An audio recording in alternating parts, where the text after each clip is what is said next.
Ahí estamos. Muy buenas tardes. Saludamos con gusto a todas y a todos los asistentes a la tercera sesión de el segundo año del Seminario Permanente del Cuerpo Académico UCOL-CA 126, Estado y Sociedad. Esta tarde, reitero, tendremos la tercera sesión de nuestro Seminario Permanente en nuestro segundo año.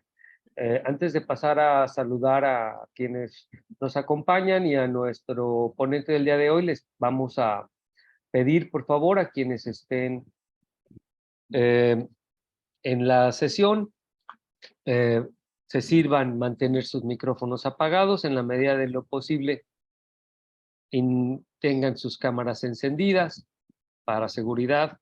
Les pedimos también que en el chat sean tan amables de registrar su nombre completo, su institución y su correo, con la intención de llevar el registro de quienes asisten. Al finalizar el año, quienes obtengan la mayoría de las asistencias tendrán derecho a una constancia emitida por Educación Continua de la Universidad de Colima con valor curricular. Además, podremos integrarlos así a nuestra lista de correos y estarles haciendo llegar información acerca de las actividades del cuerpo académico. Les reitero la bienvenida a esta sesión de trabajo. Saludo con muchísimo gusto a nuestro ponente, pero antes, si me permiten, rápidamente saludo a mis colegas, la doctora Angélica Yedid Prado Rebolledos. Doctora, buenas tardes, y a la doctora Alejandra Chávez, compañeras, colegas del cuerpo académico 126 de la Universidad de Colima. La saludo con muchísimo gusto a todas nuestras estudiantes y nuestros Hola, doctor, buenas tardes. Buenas tardes. Algunas caras conocidas, algunas caras nuevas. Un gusto saludarlos a todos y a todas. Después de que ya regresamos de este muy merecido periodo vacacional. Hoy tendremos la presentación del doctor Jorge Arzate Salgado. El cuerpo académico ha estado colaborando con el cuerpo académico al cual pertenece el doctor, y tendremos el gusto de contar con su participación, así como la de sus colegas del cuerpo académico. En la sesión de hoy en particular trabajaremos con el doctor Jorge Arzate Salgado, a quien presento y le doy la bienvenida. El doctor Arzate Salgado es doctor en Sociología por la Universidad de Salamanca y maestro en Investigación y Desarrollo de la Educación por la Universidad Iberoamericana. Desde 1994 es profesor de carrera en la Facultad de Ciencias Políticas y Sociales de la Universidad Autónoma del Estado de México. Es investigador del Sistema Nacional de Investigadores nivel 2.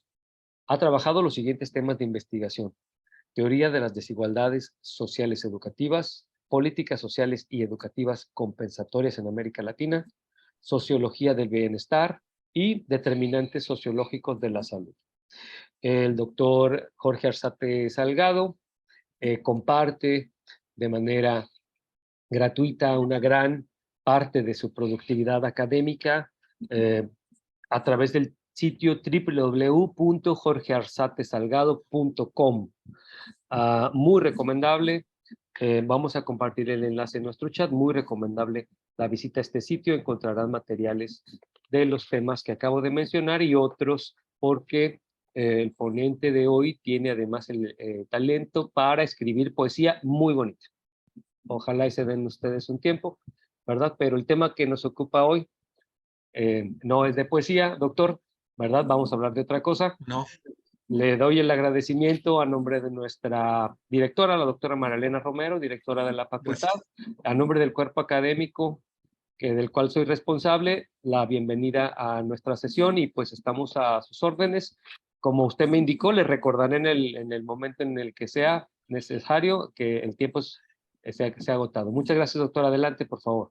No, muchas gracias a ustedes. Voy a compartir pantalla. Ahí está. Bien, listo. Ahí lo están viendo, ¿no? Correcto. Bueno, muchas gracias por la invitación. Déjenme. Muchas gracias por la invitación. Seguimos la colaboración, ¿no?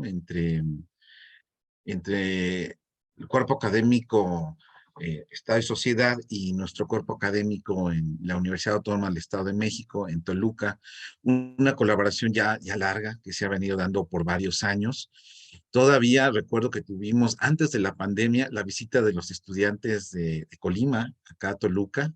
Tuvimos varias visitas y fueron muy bonitas, muy exitosas. Tuvimos varias jornadas ahí de presentación de proyectos de investigación, algunas jornadas metodológicas, impulsadas por la doctora Alejandra Chávez. Saludos, doctora Alejandra.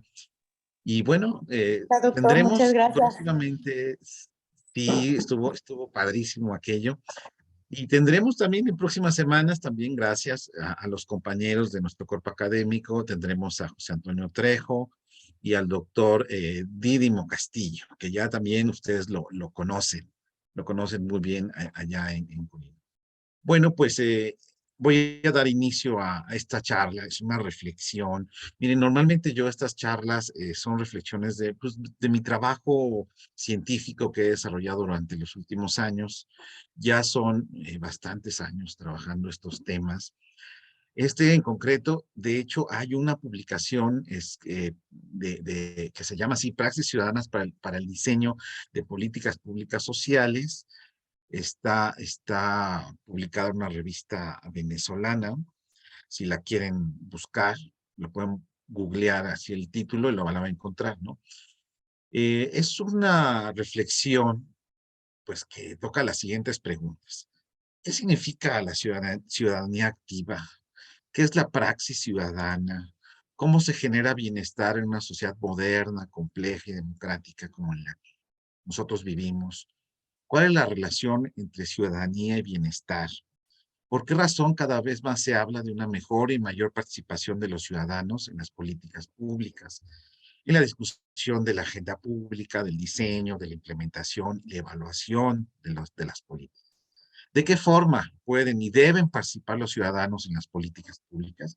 Estas son unas preguntas generales que me sirven para ir organizando esta charla. Para empezar, vamos a responder a esta pregunta. ¿Qué es el bienestar?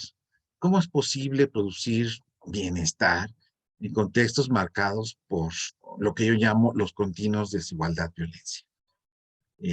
Realmente, esto que llamamos desigualdad-violencia es una nueva forma de vivir las desigualdades en prácticamente todos los países de América Latina y en particular el nuestro, ¿sí? En donde las desigualdades tradicionales, históricas, ¿sí? Caracterizadas por las diversas formas de exclusión, diversas formas de discriminación social y diversas formas de explotación económica, ahora tampoco es nuevo, pero por lo menos ahora vemos y están potencializadas por diferentes formas de violencia, de violencias con esa violencia, ¿no?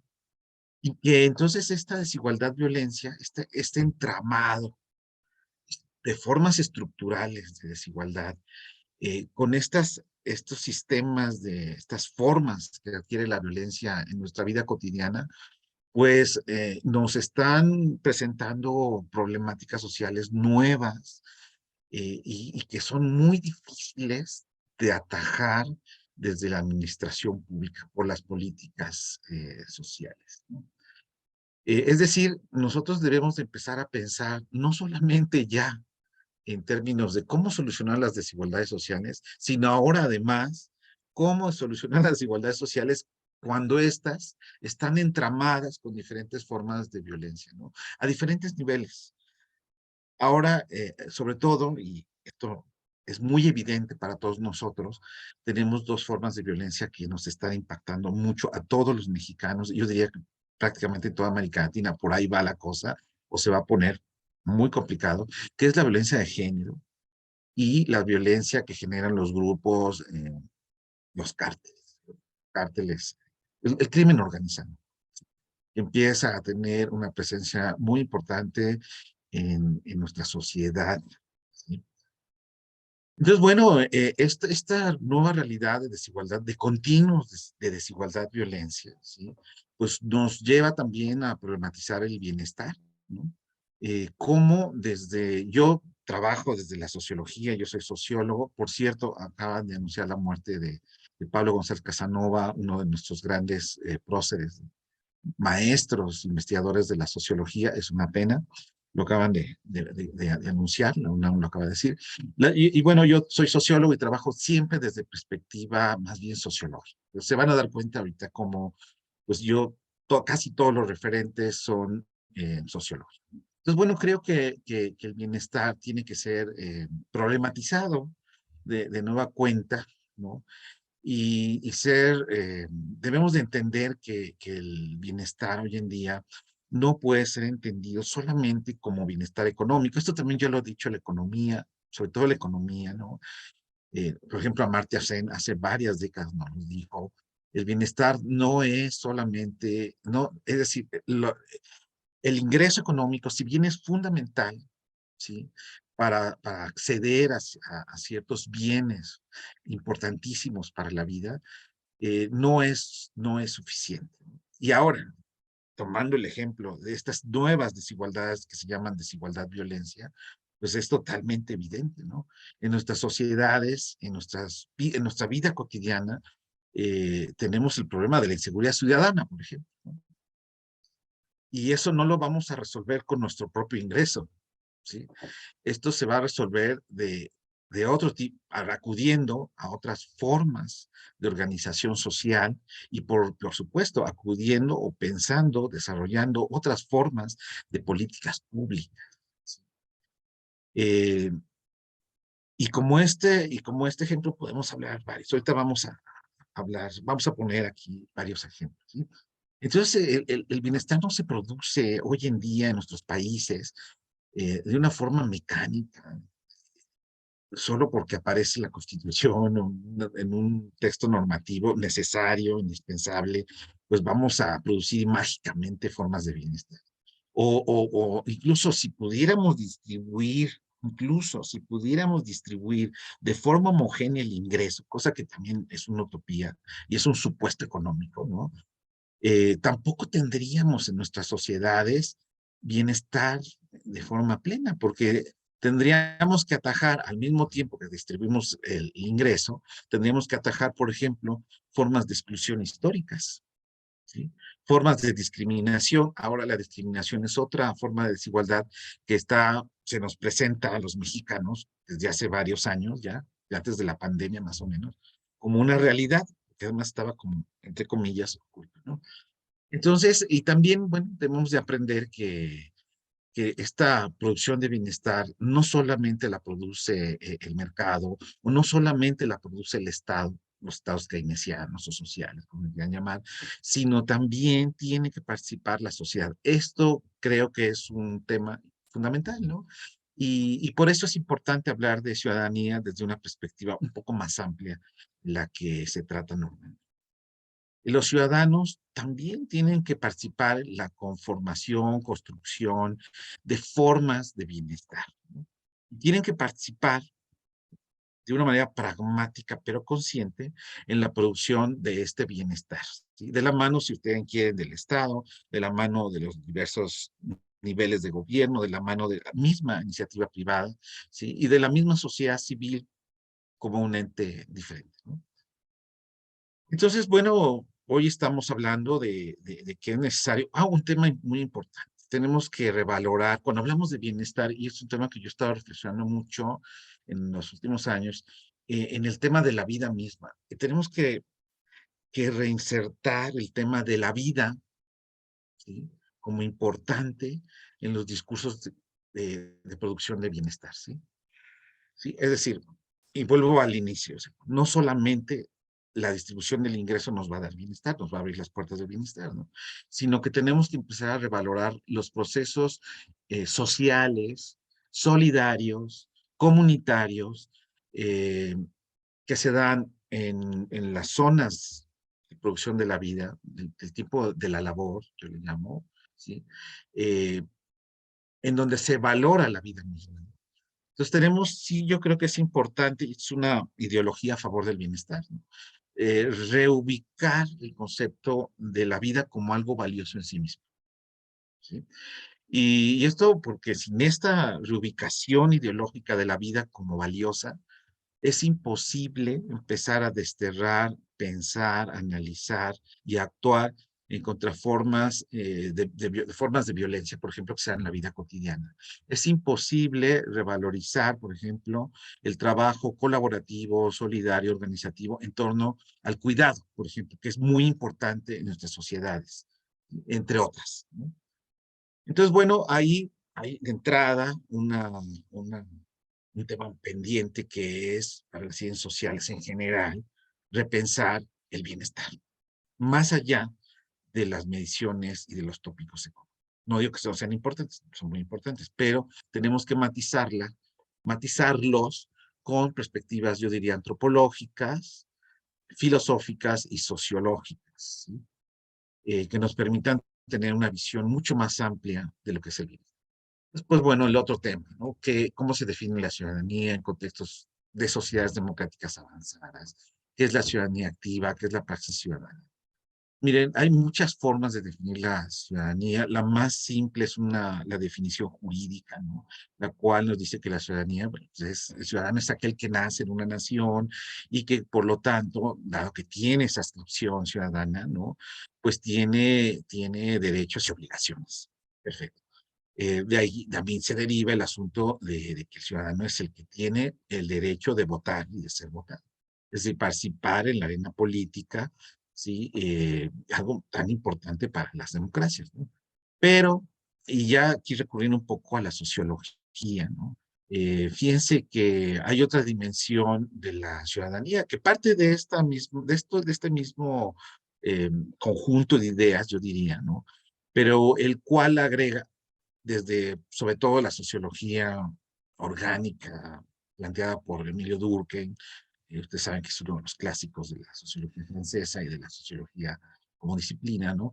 Pues apela siempre, toda la sociología durkheimiana apela a una moral cooperativa. Fíjense que esta idea de moral cooperativa, ¿sí? Nos dice Guide en algunos textos que es un mecanismo social de regulación e integración, ¿sí? En donde esta moral cooperativa funciona, ¿no? Como un reconocimiento de nuestra posición, pero también como un reconocimiento de nuestra propia autonomía, de nuestra acción como personas autónomas y por lo tanto modernos, ¿sí? Y que nos ha permitido y ha permitido a la sociedad moderna, ¿no? Generar una reflexión en torno al bien común, ¿sí? Aquí hay una cita, ahí está en amarillo. Ser una persona es ser una fuente autónoma de acción, ¿sí?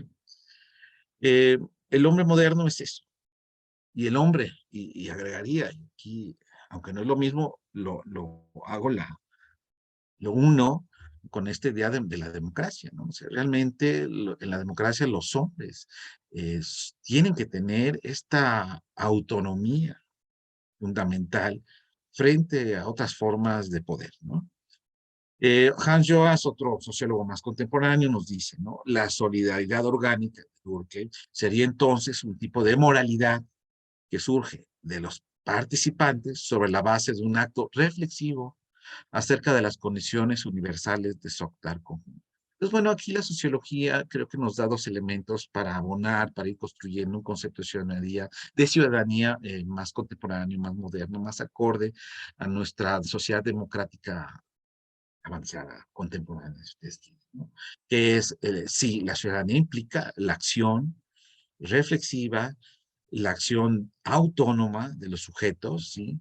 En torno al bien común, retomando la idea general el bien común, ¿no? Eh, Después de esta idea general, pues surge algo que se llama, o que podríamos denominar la agencia ciudadana, ¿no? Que ya implica, eh, y aquí ya retomando a un politólogo muy importante en América Latina, O'Donnell, ¿no? Que también por aquí cuando define la ciudadanía, pues se mueve bajo estas dos mismas coordenadas, ¿no? Dice O'Donnell, ¿no? La ciudadanía implica la existencia de una razón práctica. Y yo es lo que llamo praxis, razón práctica. Y un discernimiento moral, que esto nos remite, fíjense, directamente a toda la concepción durkheimiana de la sociedad y de la sociología, ¿sí? Y de esta sociedad moderna como autonomía moral, donde hay autonomía moral de los sujetos, ¿no? Y también este discernimiento moral que es una reflexividad en torno al bien común. Esto es durkheimiano totalmente, ¿sí? Eh, la agencia ciudadana significa esta praxis política dentro, ya más concretamente, dentro del espacio público. Por otro lado, Bovero, lo recordarán, otro politólogo, habla de ciudadanía activa, que está cercano a esta idea, muy cercano, ¿no? Dice, Bovero nos dice, sin ciudadanía activa es imposible elegir, representar, deliberar y decidir. Ahí está, ¿sí? Eh, entonces la ciudadanía no se acaba en el hecho de poder ir a votar o ser votado, ¿no? Sino sobre todo, y en contextos democráticos, en sociedades modernas, pues más bien yo creo que tiene que ver con esta praxis, esta razón práctica, y con esta razón práctica ligada a un discernimiento moral en torno al bien común, ¿sí? Fíjese que ya planteado esto, la democracia como forma de vida, pues se transforma, ¿no? Porque entonces nos plantea la posibilidad de un mundo donde la acción social, ¿sí? Puede ser diferente, ¿no? Eh, em, aquí puede ser repetitivo, ¿no? Pero creo que también, ya en términos filosóficos, a un nivel filosófico, ¿no? Esta praxis razonada, reflexiva de la acción de los individuos autónomos, ¿no? Pues realmente nos lleva a un replanteamiento. Más bien nos permite comprender, pues, qué es la naturaleza del ser moderno como un ser pensante, libre, solidario, autónomo frente a los poderes de la misma democracia y del mismo Estado, por ejemplo, frente a las corporaciones. En ese sentido, hablar ya de praxis ciudadana, que implica todo lo que he dicho, ¿no? Pues es muy importante, porque una praxis ciudadana, aunque suene utópico, pues es la apuesta de la democracia contemporánea. Y una praxis ciudadana así planteada, pues es la única, yo al menos creo que es la única alternativa política para evitar las tendencias autoritarias. Las formas, evitar o enfrentar las formas de excepción, en donde el soberano instaura sus regímenes de excepción, para enfrentar las formas de autoritarismo, de corrupción, eh, todas las formas de autoritarismo, de dominación, de explotación, incluso de explotación del mercado. Entonces, bueno, ya el concepto así nutrido, así planteado, pues es enorme, ¿no? Nos plantea enormes retos morales, políticos, normativos, jurídicos, sociológicos, porque también nos abre la puerta al análisis sociológico de la vida moderna en el espacio de lo público y de la relación que podría tener el ciudadano autónomo, reflexivo, este, moral, ¿sí? Eh, frente al Estado, ¿sí? Al Estado y sus agentes. Entonces, bueno, aquí se nos abre un enorme panorama analítico, reflexivo. No voy a adentrarme más en esto y vamos al otro. Bueno, el espacio público. El espacio público pues es la esfera, sobre todo en la democracia. Yo creo que debe ser vista como esa esfera constitutiva, refundacional de la unidad de lo social. Eh, en el espacio público se crean formas de bienestar y algo muy importante que yo subrayo siempre y que siempre se olvida, pero que ahora es muy importante. No hay espacio público democrático si este no permite funcionar o realizar la praxis ciudadana, si este no permite la producción de formas de bienestar legítimas, ¿sí? Si este no permite, y esto es lo importante, convivencia pacífica. Es decir, nuestras sociedades democráticas se les por ejemplo, las sociedades europeas. Se les llama capitalismo avanzado, democracias avanzadas. ¿Y saben qué? Que no son, no son. Desde mi perspectiva, no son sociedades avanzadas. Porque, porque están sentadas en principios no pacíficos. Están los estados avanzados europeos y de muchas partes del planeta, generan, pues sí, algunos generan bienestar, tienen estados de bienestar muy sólidos, pero son militaristas. Algunos tienen armas nucleares. Y veamos lo que está pasando pues, ahora con la guerra entre Ucrania, la OTAN y Rusia, donde realmente toda esta guerra, yo creo que lo que viene a mostrarnos nos devela un mundo donde realmente no existe el bienestar es a medias para algunos, para otros no existe. Y además los países avanzados democráticos, pues de avanzados no tienen nada porque están sentados en principios militaristas, yo diría incluso neoimperialistas, ¿no? Y en donde la convivencia pacífica se cuestiona. Ya no digamos nuestros países que, como empecé diciendo, estas nuevas formas de desigualdad basados en el entramado de desigualdad, violencia, pues ya nos impiden la convivencia pacífica. En fin, el espacio público es un espacio, y fíjense que la sociología clásica sí nos da mucho sobre esto, había que recurrir a los textos, hay unos textos muy interesantes al respecto de George Simmel, por ejemplo, sobre la continuidad de lo social. ¿Qué es la continuidad social? Yo creo que los espacios públicos democráticos son aquellos que permiten la continuidad de lo social en un sentido muy grande, muy amplio. Pero sobre todo, y para hilar todo, en donde es posible la autonomía de los sujetos como ciudadanos. La sociología, que hago una nota, bien, también hay una lectura que a mí me gusta mucho de la sociología, porque yo creo que la gran parte de la sociología, del pensamiento sociológico, es un discurso utópico comunitario, de diferentes tipos, ¿no? Desde Durkheim por una parte, luego todo el marxismo por otra, ¿no? Pero en buena medida es comunitarista porque la idea tanto de escuela durkheimiana como el marxismo, desde diferentes perspectivas, pues al final de cuentas es generar la utopía democrática de la comunidad, no del individualismo, ¿eh? Eso es el pensamiento más bien liberal, pero el pensamiento sociológico, fíjense que más va por la construcción de una sociedad democrática comunitaria. Esto, la verdad, cuando lo analizamos es muy importante, ¿eh? Es muy importante y yo diría muy valioso para nuestras sociedades en América Latina, en México, donde pues el bienestar brilla por su ausencia, en donde hay mucha gente desestructurada, donde se dice hay mucha destrucción de la cohesión social, ¿sí?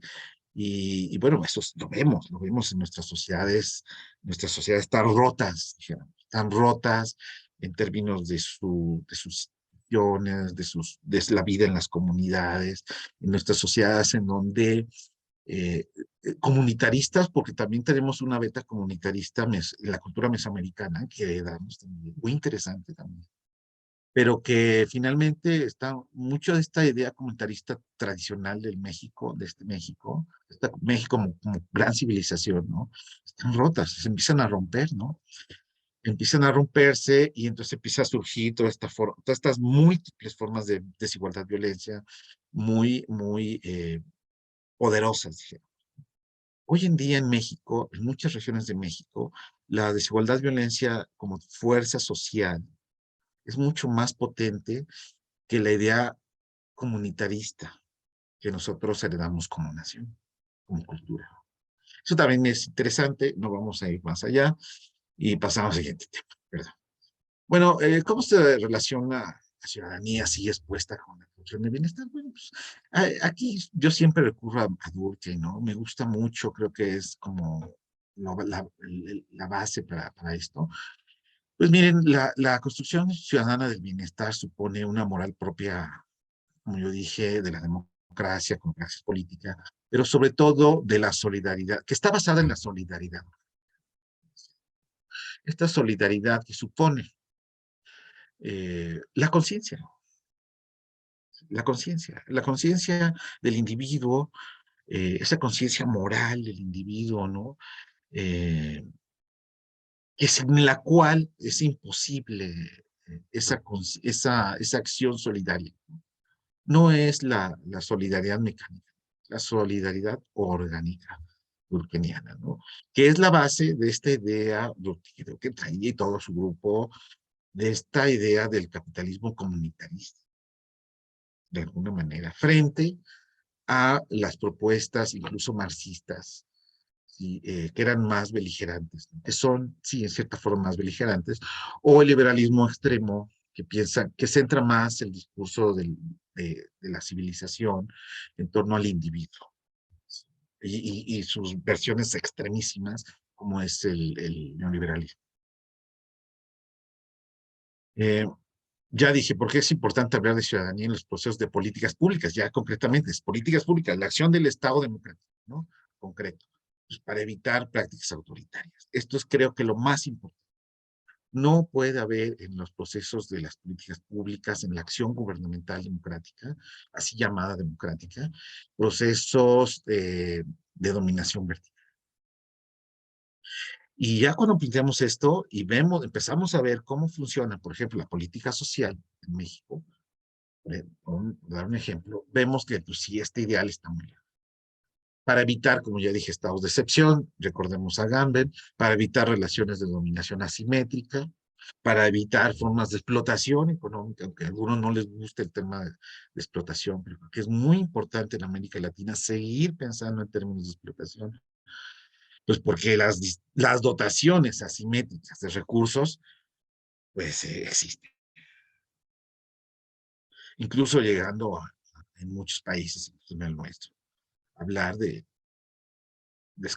esclavitud económica en algunos sectores económicos, etcétera. Ahora, fíjense, se ha hablado mucho de ciudadanizar las políticas públicas, de la participación ciudadana en las políticas sociales, en concreto en México. Pero la pregunta es, ¿realmente en los últimos 30 años, políticas sociales, por ejemplo, la lucha contra la pobreza, que es emblemática, hay un proceso de ciudadanización? Yo digo que no. Yo digo que no. ¿Y por qué? Porque realmente no, creo que existen muy pocos programas, o han existido muy pocos programas, que puedan realmente demostrar, decir que en donde los ciudadanos realmente son ciudadanos, donde realmente hay una praxis ciudadana, ¿no? Donde hay una praxis consciente, deliberativa, donde hay procesos organizativos, en torno a las mismas políticas, en donde la ciudadanía participe de la mano de los agentes del Estado para reducir brechas de exclusión, brechas de discriminación, incluso brechas de explotación económica, de explotación sexual. Eh, es muy complicado, ¿no? Y ahí tenemos un ejemplo, creo que podemos aprender mucho de lo que pasó en los últimos años con por el programa Progreso, Oportunidades, Prospera, que ya no existe, pero que nos dejó más de 25 años de experiencias de este tipo, ¿no? De este tipo, ¿no? El programa siempre intentó, o al menos en un discurso, introducir algunas vertientes o algunos elementos de ciudadanización, ¿no? De participación ciudadana. Al final se acabó el programa y nunca logró plenamente tener o hacer realidad, dijéramos, esta promesa de lo que se llamó en su momento las nuevas políticas sociales. Eh, y realmente lo que vimos durante todos los años de Progresa, Prospera, oportunidades, algunos decían POP en su acrónimo, pues vimos pues, un programa que trabajaba de manera horizontal, ¿sí? Con una burocracia muy férrea, hay que decirlo, por momentos también muy efectiva, ¿sí? En donde realmente se colonizó el espacio social de la pobreza, pero más bien, más que como para acabar con la pobreza, para estabilizar el conflicto social, para lograr un control en en muchos aspectos de los pobres, así llamados, por parte de las burocracias gubernamentales, ¿no? E incluso pues usar a estos mismos beneficiarios, ¿no? Como, como botín para políticos, ¿no? Como votos, ¿no? Eh, es lo que los expertos en campañas llaman eh, estructuras. ¿Quiénes estructuras? Las estructuras se construyeron con estos programas, ¿no? Eh, Pasamos de estos diseños donde al principio aparecen como una tecnología pues muy compleja, eh, que prometían objetividad, ¿sí? Pero que al final se fueron desmoronando. Y recordemos las primeras evaluaciones del POP, en donde, por ejemplo, hay una discusión muy importante sobre los problemas de focalización, ¿sí? Y donde los problemas de focalización se muestran empíricamente, ¿no? Hay una serie de mediciones de errores de focalización de diferentes tipos, ¿no? Pero conforme el programa avanza y va ampliándose, va agregando componentes, el problema de la focalización pasa a un segundo plano y al final del programa me da la impresión que la focalización como uno de las promesas científicas de este tipo de planteamientos de política pública se desdibuja, se desborda, ¿sí? Y al final, pues ya no hay focalización. Lo que hay es un aumento sistemático del padrón de beneficiarios, pero en donde ya no sabemos quién recibe, quién no recibe, si es adecuado que cierta gente reciba o no, etcétera. Bueno, y de ahí pasamos a lo que tenemos hoy, que ya pues ya se le da a todo el mundo, pero ya no hay seguimiento. Ya no hay seguimiento claro, preciso, no hay padrón preciso, ¿no? Y yo creo que también en donde hoy en día ya el asunto de la evaluación de los programas sociales se empieza a desdibujar, que se empieza a ver como algo que no es algo muy técnico, pero no es tan relevante. Cosa que yo no comparto. Creo que sí la evaluación debe ser sistemática. Ahora, claro, el POP fue un programa que densificó el espacio social, que produjo lo que yo llamo mis personas de bienestar, es decir, solamente soluciona pequeños problemas de las personas, pero no soluciona las formas concretas de desigualdad, violencia. Ahora digo desigualdad, violencia, que tienen sumida a las personas en la pobreza, ¿sí? En la violencia, en la pobreza, en la marginación, todo lo que ustedes, como le quieran llamar, en la vulnerabilidad, en términos generales, ¿no?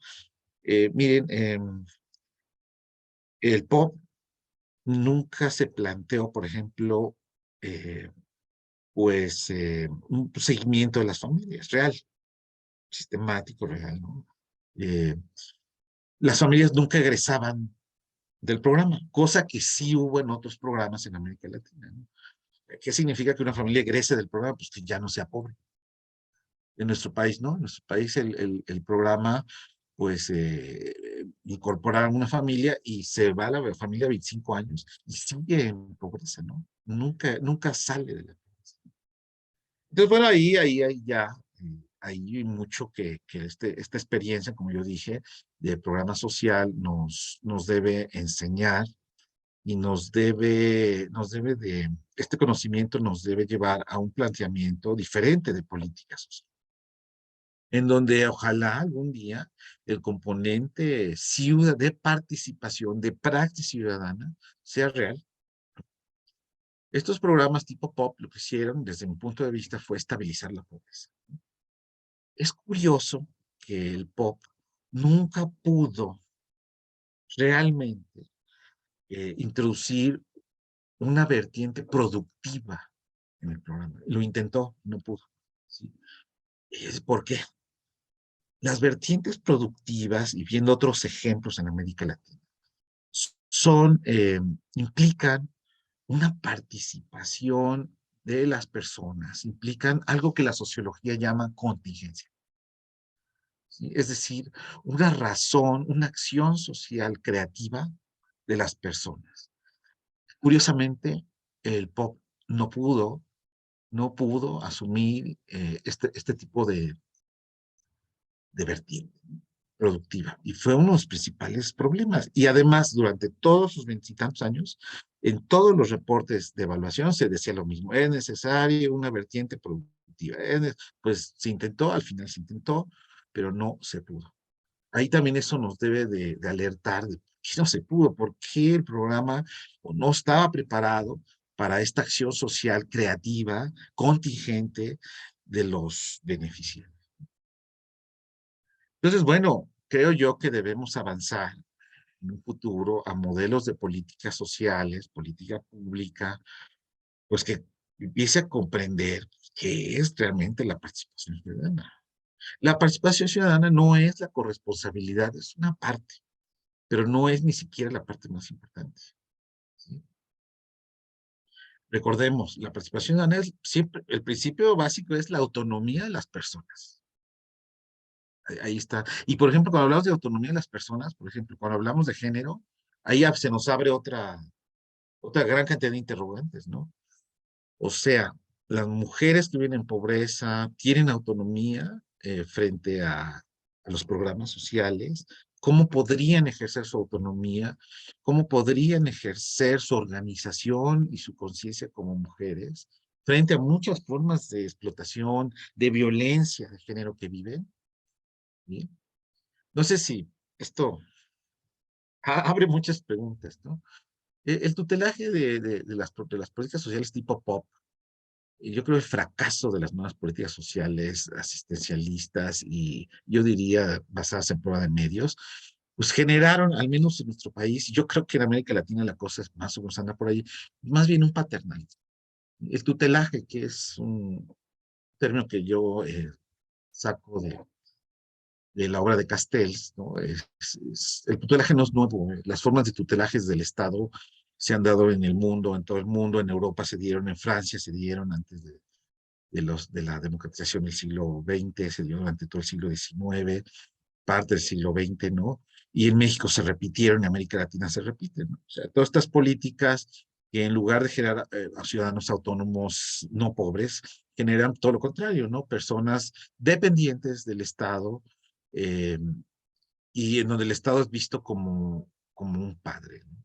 Un padre eh, que es el benefactor de los pobres. Y que después algún día ese padre les pide un voto, subrepticiamente, hay veces no es abierto. Todo eso también tenemos trabajos. Hay maneras de hacerlo sin ni siquiera pedirlo. ¿Sí? Entonces, bueno, estos tipos de diseños de políticas sociales tutelares, ¿no? Pues no, obviamente que no tienen una participación, obviamente que no, porque no se respeta la autonomía de las personas, no hay capacidad reflexiva. Para que haya capacidad reflexiva tiene que haber algo muy importante, aprendizaje, reflexión, aprendizaje de las personas, de su contexto y de sus formas de desigualdad, violencia. Y eso es lo que no hay. Y después organización de las personas para atajar colectivamente algunas formas de desigualdad, violencia de manera inmediata, para actuar a favor del bienestar, ya ahí ya tenemos que hablar de cosas ya concretas, ¿no? Para actuar a favor de una mejor alimentación de los niños, organizarnos mejor para que los niños vayan a la escuela, tengan alguien que les revise las tareas. Tenemos que tener organización para hablar con los maestros, para que los maestros, los directivos de las escuelas rurales, trabajen colectivamente con las familias, con los padres de familia, con las mamás, para que haya incluso una vigilancia del espacio para acercar, para eliminar algunas formas de inseguridad ciudadana en el espacio público, pero sin violencia, ¿eh? Sin violencia, porque si regresamos a la violencia, estamos perdidos. es violencia más violencia, no sirve. Estamos en contra, si metemos formas de violencia contra la violencia, ahí ya no está, ahí ya regresamos, estamos contra un principio democrático ciudadano que es la vida pacífica. Tenemos que aprender a formar, a vivir con mecanismos pacíficos de socialización, de contacto con nuestros vecinos, etc. Me van a ustedes decir, ya vemos las preguntas, seguro me dirán, oye, pero ¿cómo es posible hacer esto? Es una locura, Jorge. Pues sí, puede ser una locura, pero es que si no partimos de esta vida pacífica, pues entonces estamos amolados. Entonces nos vamos a lapidar unos a otros y no hay solución. Bueno, entonces, bueno, tenemos que producir, yo creo que en México y las políticas públicas, la teoría incluso de políticas públicas, todavía está en pañales. Y tenemos que replantearnos, y ya voy cerrando mi intervención, no sé cuánto llevo, creo que ya, ¿no? Ya, perfecto.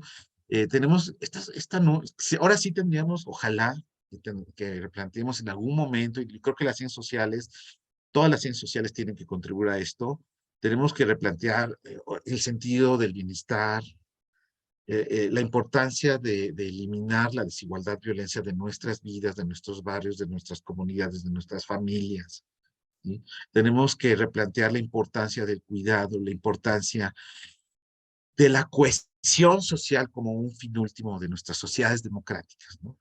Tenemos que, y luego ya los diseños, ya concretamente, pues tienen que replantear pues, cómo el Estado, a través de estos programas, de sus agentes técnicos, pues se van a relacionar con la sociedad, con los ciudadanos. Eh, a lo mejor ya desterrar esas palabras de pobre, de beneficiario, son ciudadanos, con los ciudadanos, ¿no? Cómo estos programas no deben ser formas de control político, territorial, ideológico, ¿no? Cómo pueden generar un lenguaje, ¿sí? Amplio, democrático, inclusivo, ¿sí? De derechos, ¿sí? Y sustituir ese lenguaje represivo y autoritario y totalmente horizontal, ¿no? Cómo estas políticas pueden no ser, no trabajar para el voto, donde sean derechos realmente. Cómo estos nuevos programas sociales, estos nuevos diseños, ¿no? Generen praxis, formas, praxis transformadoras, ¿no? De la realidad de manera crítica, reflexiva, eh, y donde generen organización social. Y esto es muy importante, y quizá lo más importante, ¿no? Porque al final de cuentas, creo yo, que la praxis ciudadana, el objetivo es eso, generar formas organizativas en torno al bien común. Y eso, ya si logramos esto, ya es mucho, es complicado, mucho. ¿Sí? Eso no se da por magia, ni por esto, hay que producirlo. Sí, y bueno, hay que recurrir a la experiencia de muchos programas en el campo en América Latina, en otros países, en América del Sur.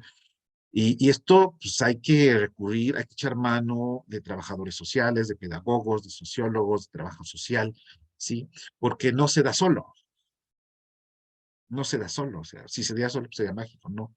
Entonces hay que introducir a las políticas públicas y al campo, o sea, una serie de profesionales que los programas tipo POP no quisieron hacer porque es caro. Y es caro, por supuesto que es caro, pero pues por eso los programas tipo POP, horizontales y tutelares, pues no funcionan. A la larga es tirar el dinero, porque no generas, no sacas a la gente de la pobreza ni nada, ¿no? Entonces estás tirando millones de dólares en décadas sin resultados reales, ¿no? Entonces, bueno, a lo mejor si intentamos nuevos modelos, diseños, en donde empiecen a trabajar, pues, por ejemplo, pedagogos, ¿no? Que hagan el puente, decir un ejemplo, ¿no? Entre escuelas y comunidades.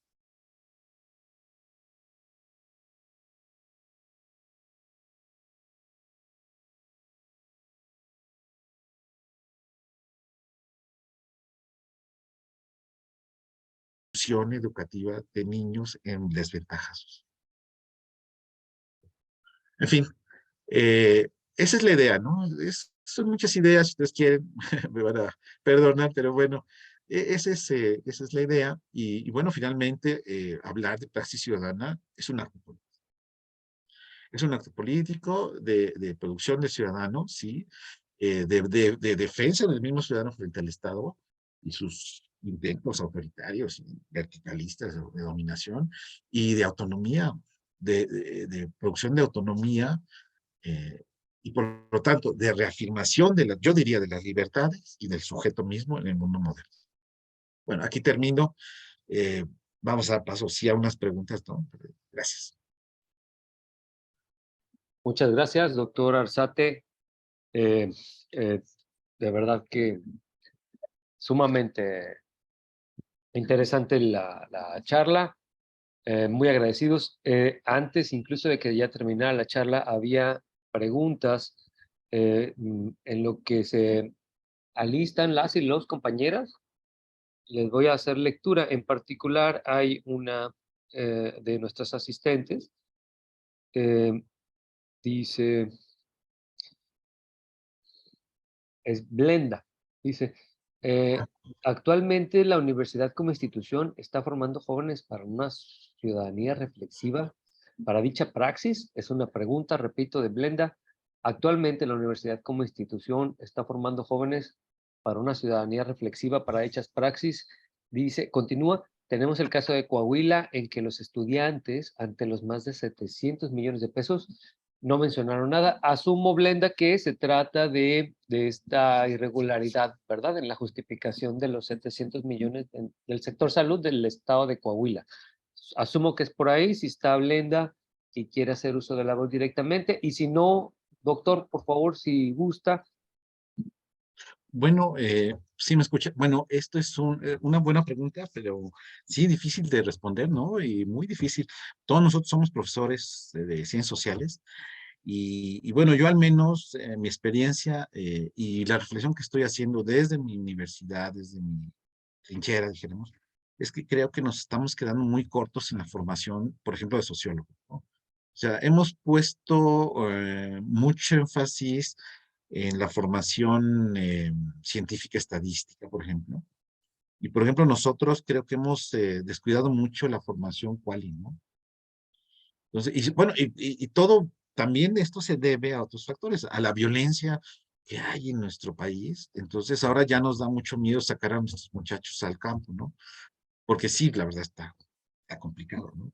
Pero fíjense que sí es necesario, o sea, nuestros chicos futuros sociólogos, yo creo que sí deben de tener una formación muy sólida en términos estadísticos, científicos estadísticos, pero creo que también deben tener una formación muy importante para poder intervenir a nivel de localidad, a nivel incluso de familias, ¿sí? Y para trabajar, así como yo planteo, nuevas políticas a nivel de campo, ¿no?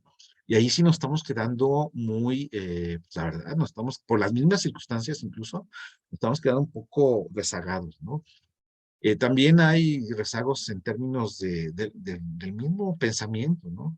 De replantear, reflexionar con nuestros mismos alumnos la importancia de estos temas, ¿no? De replantear qué es el bienestar desde un punto de vista sociológico, sí, generativo, digamos, de acción social, qué significa hablar de bienestar como una nueva ideología, ¿sí? Como una ideología poderosa para poder subsistir en sociedades modernas, ¿sí? Por ejemplo, también nos quedamos muy cortos en el tema de la violencia. ¿Qué es realmente, qué significan las formas de violencia que estamos viviendo? ¿Cómo se están generando? ¿Cómo poder atajarlas también desde la sociología, desde las diferentes disciplinas? Es algo muy grave que nos está pasando con la nación, ¿no? Eh, y el tema de la paz, de la paz, ¿no? O sea, no pacificación, la pacificación es a través de las armas, y eso es lo que hacía el Imperio Romano, llegaba y pacificaba con las legiones, no, paz, conciencia de paz. Y, ¿cómo podemos, y nuestros alumnos podrían ser, nuestros nuevos sociólogos, antropólogos, etcétera, economistas, ¿por qué no? Podrían ser agentes de paz dentro de sus contextos y ya inducir discursos de paz, de mediación, ya es muy importante en estos momentos. Ya llevas resuelto una parte, de la vulnerabilidad de las personas, ¿no? Entonces ahí yo creo que son temas, no son todos, pero sí son temas donde al menos creo que la sociología y las ciencias sociales sí deberíamos de reflexionar y trabajar un poquito más. No sé, bueno, ustedes también podrían comentar algo, cómo se sienten, ¿no? En su formación, ¿no? Muchas veces nuestros compañeros, nuestros alumnos sociólogos eh, sienten que no saben hacer nada, ¿no? Saben hacer mucho, pero ellos no saben que saben hacer mucho. Bien, muchas gracias, doctor. Nos dice Blenda, sí era por ahí el tema de los 700. Tenemos en el orden en el cual fueron llegando las preguntas. Eira Guadalupe Cárdenas Jacobo dice, buenas tardes. Mi pregunta es, ¿considera que la inclusión educativa podría ser de importancia y un avance para el desarrollo de la praxis? También le leo, doctor, el comentario de Alejandro Hernández. Dice, ¿qué tal si la sociología la pudiéramos empezar a orientar a un análisis de la sociedad desde las redes sociales, en vista de que cada vez es más notorio que la ciudadanía encuentra más fácil hacer llegar su opinión a la sociedad? Sí, sobre la primera cuestión, yo en lo particular creo, y mi investigación ha ido por allí, sobre todo ahora en los años, creo que hay dos aspectos del bienestar en nuestro país que deben ser trabajados con mayor fuerza. El asunto de la inclusión educativa. O sea, mientras tenemos un grave problema de inclusión educativa en el país, que se agravó con la pandemia, por desgracia, porque millones de niños no han podido regresar a la escuela y ya teníamos un rezago. Millones de niños jóvenes no pueden entrar a la prepa y a la universidad. O sea, y millones, en serio, no terminan la primaria y la secundaria. Entonces sí tenemos un problema grave de inclusión educativa y yo siempre les digo, es muy importante que haya becas, pero la beca en sí mismo no te garantiza la inclusión. De ninguna manera. O sea, sí es un elemento importante, pero tiene que haber otras dimensiones, ¿no?, de la política que sí garanticen la inclusión. En sociedad, en América Latina hemos visto, hay casos en donde sociedades donde hay mucha violencia, por ejemplo, en algunos barrios urbanos, los programas para que realmente haya inclusión educativa de chicos, en chicos en situación de drogas, de mucha desafiliación social, optan por ir por ellos a sus casas, así de fácil. O sea, van por ellos, han ido a sus casas con un autobús, por ellos a sus casas, porque si tú no vas a sus casas por ellos, jamás vas a tener afiliación, inclusión educativa real de esos tipos, de esos chicos, ¿sí? De ese nivel, a ese nivel. O sea, que la beca está bien, pero necesitas otro tipo de mecanismo. El trabajo con los padres, ya lo dije, muy importante. Y la segunda problemática que nosotros sí tenemos un grave problema es el de la salud y la alimentación, que van juntas. Tenemos el 25% de la población en situación de pobreza alimentaria y una gran cantidad de población desafiliada de los servicios de salud.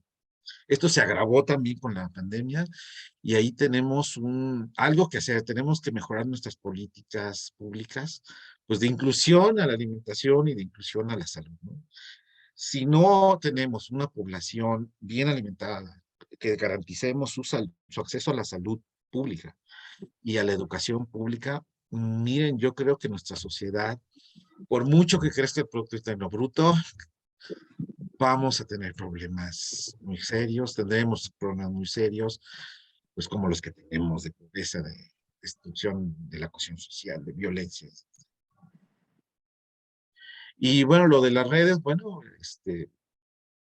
creo que son una ventaja, pero también una desventaja, porque las redes se prestan a todo, ¿no?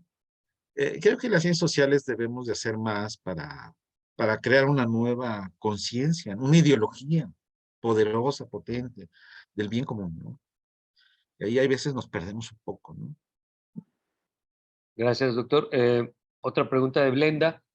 Dice, en relación a la moral cooperativa, ¿cómo se puede desarrollar sin la cohesión social? Blenda Castañuela. Bueno, ahí lo que, bueno, teóricamente, ¿no?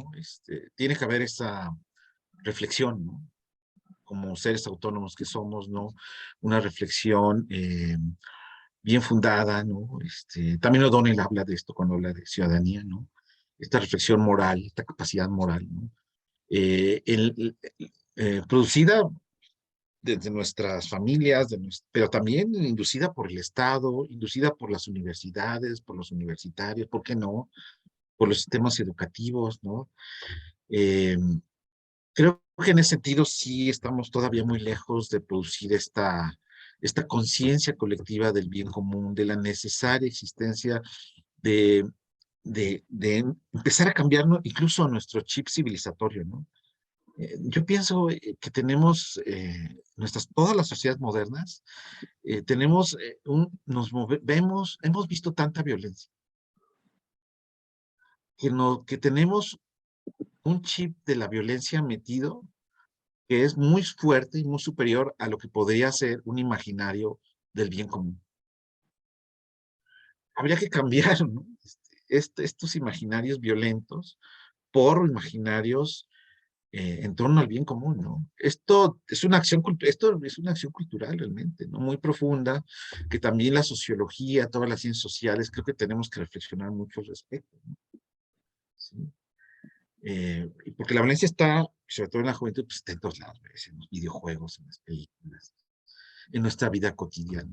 Y, bueno, vemos tantas cosas que, bueno, luego ya no alcanzamos a entender por qué la no violencia, las acciones de paz, de conciliación, de mediación son tan importantes como el buen ingreso de las personas, ingreso económico, ¿no? Mm. Entonces ahí falta, estamos poniendo en la mesa una serie de problemáticas muy complicadas, muy complejas, ¿no? Pero que creo que es una parte de la agenda de las ciencias sociales que tenemos que asumir, ¿no? Bien, bien. Muchas gracias, doctor. Vamos a ver. eh, por favor, a las personas que deseen formular alguna pregunta a través del chat o incluso directamente abriendo su micrófono, aprovechando que tenemos algunos minutos todavía para esta sesión, antes que concluya la sesión, definitivamente de reflexión, estimadas, estimados, reiterándoles que ahí en el chat hemos puesto el enlace al sitio electrónico donde podrán encontrar parte importante de la productividad del doctor Muchas gracias, Arzate. Exacto, así es. muchas gracias. Y Vamos. también pueden buscar este texto que está mucho mejor explicado de lo que yo he hecho ahora. Pero bueno, y algunos otros textos que están allí produciéndose, ¿no? Se agradecerá, ¿verdad? Las citas, ya saben la importancia para nuestras estudiantes y nuestros estudiantes, la cita siempre es importante. Ahora APA nos permite incluso citar este tipo, ya saben, de fuentes de acceso a la información, ¿no? Sí, Una claro. conferencia ya puede ser citada y referida, aunque la intención es que a través de este tipo de sesiones se formalice el interés, ¿verdad? Por los trabajos de las y los compañeros. Bien, alguien vi que había levantado la mano, ¿no fue por ahí? A ver. Hay que destacar que hay muy buena asistencia. Gracias. Sí, claro. Afortunadamente cada sesión tenemos un mayor número de Qué bueno, asistentes. Exacto. excelente. Sí, sí. También el solicitar el correo es también para seguir nosotros compartiendo con los nuevos usuarios nuestra programación para, para mantenernos también cerca. Muy bien. Adelante, por favor, compañeras, compañeros. Vamos a aprovechar que ya está aquí el doctor Arzate.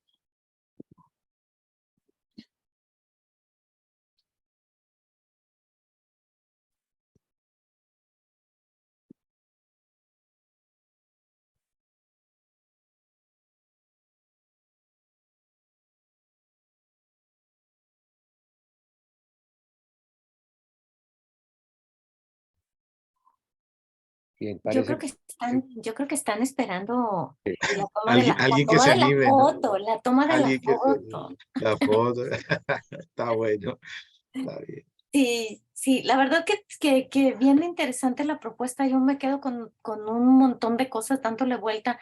Hay algo que traigo como reflexión derivado de esto que me acabas de decir, pero me parece que no sale en una simple respuesta. Pregunta, Sí, claro. sí, a mí me gustaría más adelante que pudiéramos tener la oportunidad de a lo mejor hacer una charla. Y por qué no, fíjate, ahorita que estabas hablando y exponiendo este tema, y digo, bueno, ¿y por qué no pensar en un círculo de estudios donde participamos los profesores, les podamos dar un texto y podamos tener una sesión alrededor de un documento dado? Y creo que me parece que eso también es sumamente enriquecedor, porque se van aclarando dudas a partir inclusive de párrafos muy específicos y demás.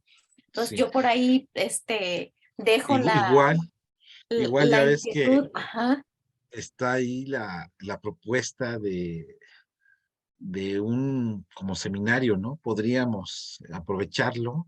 Si Ajá, quieres, lo platicamos y le damos claridad. Podríamos plantear una especie de seminario que derive en algunos documentos reflexivos claro. sobre estos temas, ¿no? Y sobre Ujú, los temas que ustedes trabajan también, ¿no? sí, Que claro. realmente es esto, ¿no? Yo creo porque hablar de democracia tiene una dimensión política, pero también tiene esta otra dimensión, ¿no? En torno al bienestar, a la producción del Ujú, bienestar. sí, sí. Porque, bueno, en realidad el asunto de la democracia te lleva a eso, a tener mejores niveles, a que la ciudadanía tenga mejores niveles, pero definitivamente no se pueden llegar si no estamos hablando de esa parte de la solidaridad, pero además está atravesado por esas problemáticas que no son de ahorita, que las tenemos de hace mucho tiempo, Sí. problemas de la desigualdad, asuntos de la violencia, que antes eran violencias intrafamiliares, y ahora estamos hablando violencias de otro tipo, o sea, una escala de la Lo que violencia pasa es que en nuestro país, superior. no sé qué piensen, pero lo que hemos visto en los últimos 30 años es que no hemos podido mejorar nuestras formas de desigualdades históricas y ahora además tenemos un evidente problema de diversas formas de violencia, ¿no? Sí, Entonces, como que la cosa está, no hemos podido mejorar nada realmente.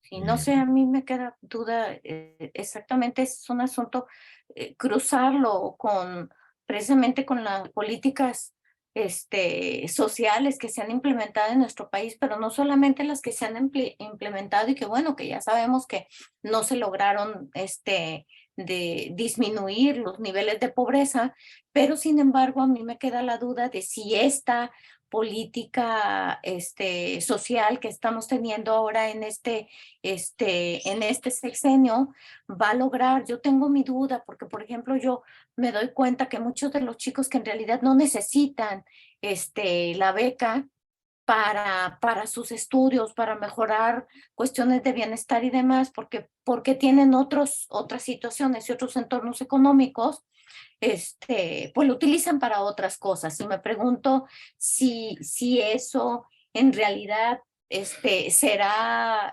productivo, o si en un momento dado tendríamos que regresar realmente a ese trabajo que hacen las trabajadoras sociales de indagar realmente las condiciones económicas del entorno de los jóvenes, y que en un momento dado, pues a los que realmente la necesiten puedan tener un incremento en los recursos, porque lo que se les está dando de beca definitivamente no les alcanza Tampoco. para estudiar, o sea, no, y los Claro, otros no la necesitan. Entonces yo claro. le doy vuelta y Yo, reflexiono yo sobre esos. creo, al respecto, creo que sí, no hay que demonizar nada, No, no, tampoco, no, ¿no? no, Porque yo digo, creo que está bien dar las becas, sí, está sí, bien por que sea un supuesto. derecho, por Ujú. supuesto, ¿no? Pero tenemos que tener, yo creo, programas sociales educativos, de inclusión educativa más robustos, Sí, ¿sí? sí, Y faltan, definitivamente. faltan otros componentes, ¿no? Entonces, darles la beca, pero genera otros componentes que puedan darle seguimiento a los chicos, apoyos a los chicos, Sí. pedagógicos inclusive dentro de las escuelas. Y ¿por qué no? O sea, no, sin demonizar, a lo mejor una buena focalización no estaría mal. No, pero ahí yo creo que también tiene que ver no solamente con qué más hace falta para que los chicos puedan Sí, tener sí. una inclusión educativa, sino también voltear a ver la contraparte que somos los profesores. Los que Así es. estamos no somos suficientes para poder tener, O digamos, ver, claro, una por inclusión. ejemplo, ¿no? Tú das becas a jóvenes o a chicos en el campo, ¿no? Hay zonas del campo mexicano que son extremadamente pobres, ¿no? Sí. Pero las escuelas que están ahí también son extremadamente Ujú, pobres. Entonces ujú, habría que becar literalmente a las escuelas y a los profesores, ¿no? Que ujú, vienen trabajando en condiciones terribles. O sí. sea, bueno, yo todo esto lo baso en conocimiento de trabajo en campo, pues Ujú. sí me ha tocado ver escuelas rurales en una extrema pobreza, ¿no? Con profesores que tienen que ir, caminar o moverse 3 horas para llegar a su trabajo y después otras 3 horas de regreso, ¿no? Ujú. Con unos Y que, salarios que realmente no y que son además, adecuados. también el profesor no se quiere mover con estos niveles de violencia que existen. Claro, Entonces, porque además ahora está este nuevo contexto, ¿no? Que es la violencia, ¿no? ujú. Las Ya ves, escuelas, Jorge, bueno, hace poco salió, hace unos años salió el censo de escuelas, ¿no? Miles de escuelas mexicanas no tienen, bueno, y la pandemia también lo develó, ¿no? Sin acceso a internet, miles de escuelas mexicanas sin acceso a luz y, eléctrica, claro, y ahí tienes el caso de todas las claro, carencias que tienen las escuelas, las llamadas telesecundarias, que siguen en unas claro. condiciones Entonces, sí, paupérrimas. mira, diseños más robustos, ¿no? Ujú. Diseños Sí, más robustos, que esté la beca, y pero después haya otra serie de componentes, pues que le metan recursos a las escuelas, a los docentes, sí, ahí ya incluso a los estás. materiales didácticos, Ujú, ¿no? Con una concepción pedagógica adecuada. Y lo mismo, por ejemplo, la alimentación, ¿no? O sea, sí, la beca alimentaria, pero oye, pero si también esto lo hemos visto en muchas comunidades mexicanas rurales, incluso urbanas, donde no hay comunidades tan alejadas en México, tan pobres, en donde no hay comida. ujú, O sea, de ujú. plano, no llega la alimentación. Pero sí llega la Coca-Cola, eso Sí, sí. claro, En todas claro. las comunidades muy pobres de México llega la Coca-Cola, en todas. Sí, pero Pero empiezas a ver el costo. pero no llega más alimentación, ¿no? Entonces, No, bueno, sí, pero da además, becas, Jorge, ¿no? aunque te llegue, yo ahora en el periodo de vacaciones estaba checando el precio de la coca y el precio de la leche. Entonces, en realidad le sale más barato comprar la Es coca que que sale comprar más la barato leche. comprar Coca que un Sí, litro de porque además leche. la coca van a tardar mucho Claro, más tiempo de que les pueda dar hambre. Y el vaso de leche en un ratito tienen hambre. Pero claro. bueno, pues ya ves, yo te decía que yo tengo algunas cosas y Entonces, sí, reflexiones. sí, claro, yo creo que debemos de problematizar el diseño de las políticas, ¿no? Sí, O sea, es que las debemos de problemas. buscar estos diseños más robustos, ¿no? Sí, lo que pasa es Mucho que más yo creo que robustos. esa robustez de la que estás hablando tiene que ver con el diseño de las políticas públicas de manera Así es. multidireccional, y es decir, o sea, cómo podemos hablar desde las distintas áreas de las ciencias sociales para poder tener una propuesta de política pública que se puede implementar. Y luego viene el otro Claro. asunto, sí, y los funcionarios, el ámbito gubernamental, nos escuchan realmente, o los foros que se hacen solamente Esa es son, otra, ¿no? Esa es sí, otra, ¿no? es un asunto del llenado, de abrirle la puerta, entre comillas, a la ciudadanía, pero en realidad ya tiene la propuesta hecha. Mira, yo podría pasarme un montón de, Bueno, de pues sí. rato aquí Bueno, si quieren, planteamos otra sesión para el reflexión. próximo seminario. Vamos desahogando temas. Bueno, es que todo esto da para mucho, ¿no? Estamos Sí, haciendo claro, investigaciones claro. también sobre todo, Ya, como que vamos produciendo investigación sobre estos temas, este, sí. pero todavía no llegamos a empatarlos. Pero bueno, pues sería Pero muy ahí padre vamos. hacer una sesión así y poder ir involucrando a los estudiantes que les puedan interesar algunos temas para que puedan irse adentrando en estos estudios de la investigación. Ya, doctor de la Mora, yo puedo seguir hablando y reflexionando, pero ya sé que ya nos pasamos de tiempo, ¿sale? Antes de que Oh, nos vayan a cortar la sesión. estimados, el tiempo es una convención social, nada más, hay que organizarnos, ¿verdad? Sí. Una sesión como esta, pues sí, se tiene que nada más acotar el tiempo del Zoom institucional. Vamos Así a es. aprovechar Perdón, aprovechar diagonal perdón, y por a ahí, gozar.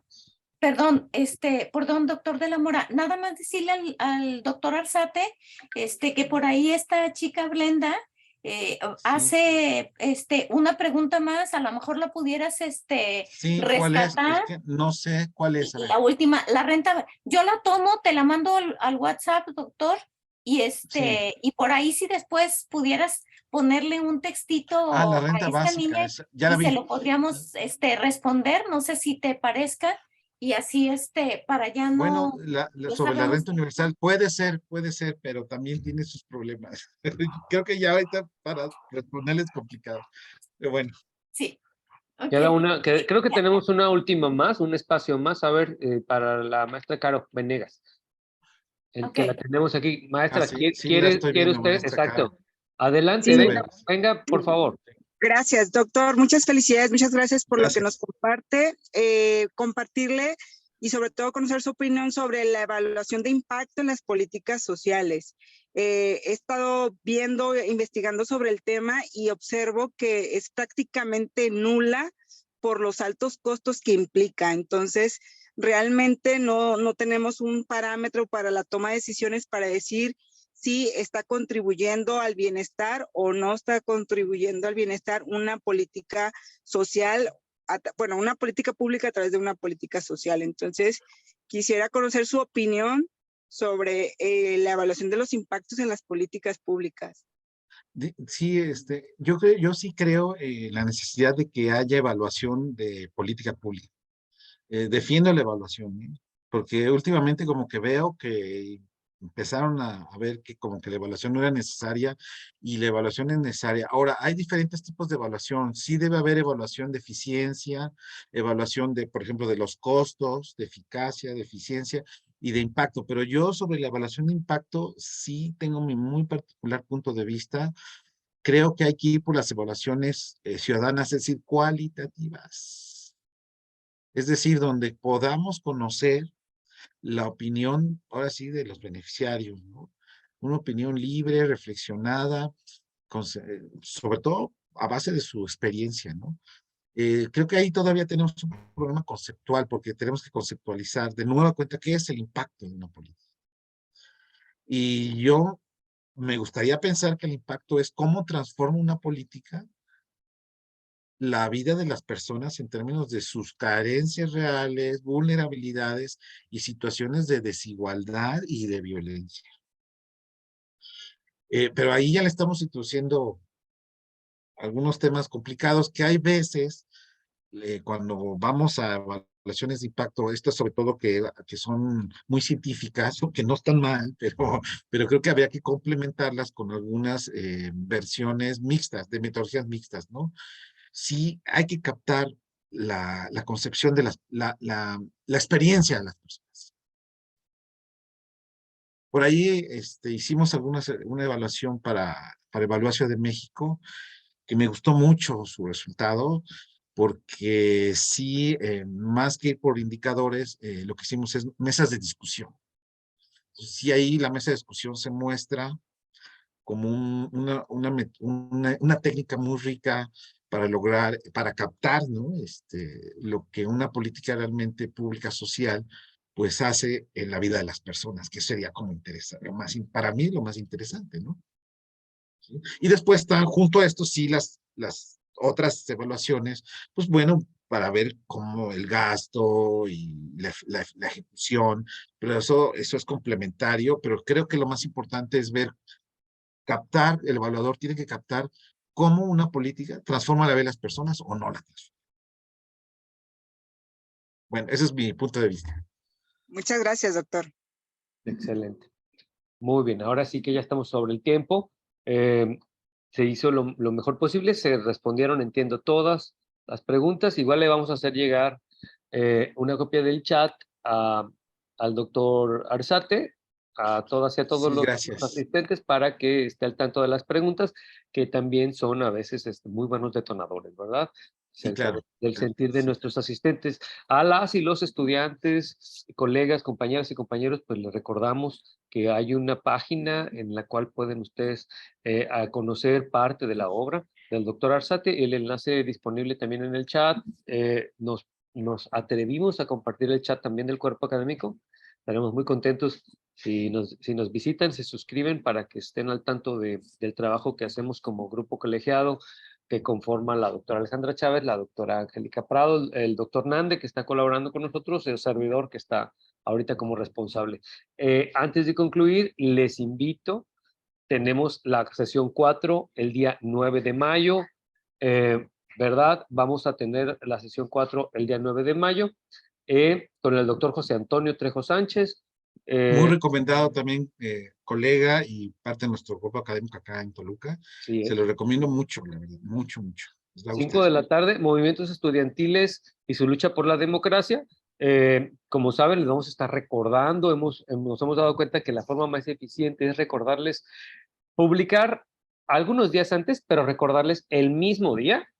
Les mandamos a sus correos un enlace, recordándoles el enlace para que nos acompañen. No está de más que registren entonces que nuestra cita próxima es el 9 de mayo a las 5 de la tarde, aquí en esta misma sesión de Zoom. Le damos el agradecimiento al doctor Jorge Arzate, a nombre No, de... muchas gracias de nuevo, muchas gracias a la Facultad de Ciencias Políticas de Colima. José Manuel, gracias. Doctora Alejandra Chávez, muchas gracias. Y pues seguimos en nuestra colaboración muy fructífera entre cuerpos académicos. Y a todos los que nos acompañaron y a que hicieron las preguntas también, muchas gracias. Hasta Es una luego. excelente tarde, hasta luego. Gracias, Hasta luego. saludos. Saludos. Ya está.